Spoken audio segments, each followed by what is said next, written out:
I figure I've done Mega Man 2, Mega Man 4. You have what I would consider the pinnacle and the demise of the series, both, but not the transitional period of Mega Man 3, which some would argue is better than Mega Man 2. I might have been one of those people, except I played it again, specifically for this purpose. It definitely feels like the transition from peak to, let's not say the bottom, but the decline. Although it has one awesome opening theme. I would definitely consider some of the music in this game to be superior to Mega Man 2. So notably that piece. Now, when this game starts off, you'll first notice that Mega Man looks at his opponents. I personally find that really creepy somehow, but maybe that's because he still, actually even more so than in Mega Man 2, looks like a small chimpanzee in blue armor and tights. I will never quite get over that fact. So, go ahead, if you've never played it before, experiment. See what the bosses are like. They kinda suck.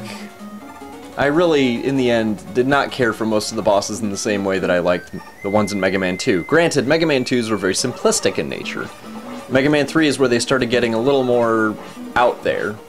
Not necessarily in a bad way, they just put a little more creativity into the overall design. A little more detail. And that was Proto Man, by the way, if you actually give a shit. I always hated his ass when I was little because he killed me. Anyway, you have characters like Gemini Man, who doesn't necessarily look like a man. He looks like a humanoid robot with a beak. But, if you can get past the fact that the dude has a beak, he is one of the coolest looking robot masters in the old Mega Man series, if I do say so myself.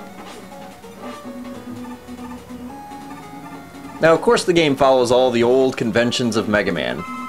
Platforming, blow shit up, that kind of thing. As I mentioned in previous Mega Man videos, you are on Dr. Light's quest to maintain a monopoly over the robot-producing business. By that I mean, nobody else is allowed to build any robots whatsoever. He doesn't steal the other person's robots, he blows them up. He fucks up the competition. And in a big way.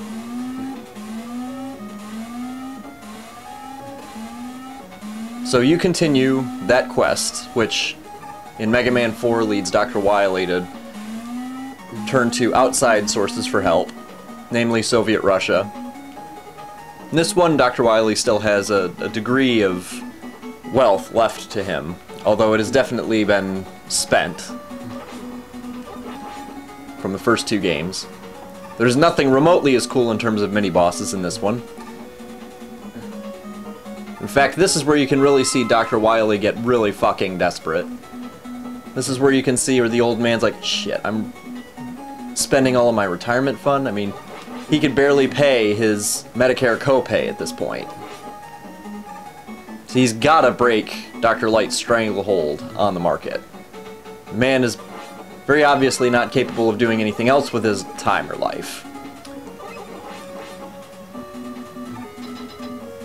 Nobody of Dr. Wily's caliber is going to reduce himself to working for Walmart, after all. Anyway, the first boss you're going to run into is Magnet Man, who I like to call Faggot Man. I despise Magnet Man.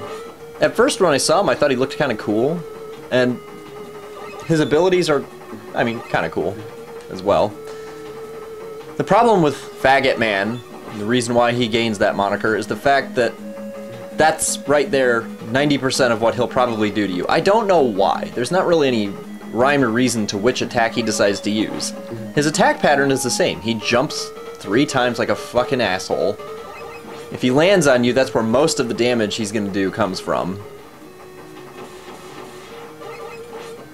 But wait until he does his third jump and slide under him. The slide is a great addition, gameplay addition, I will say.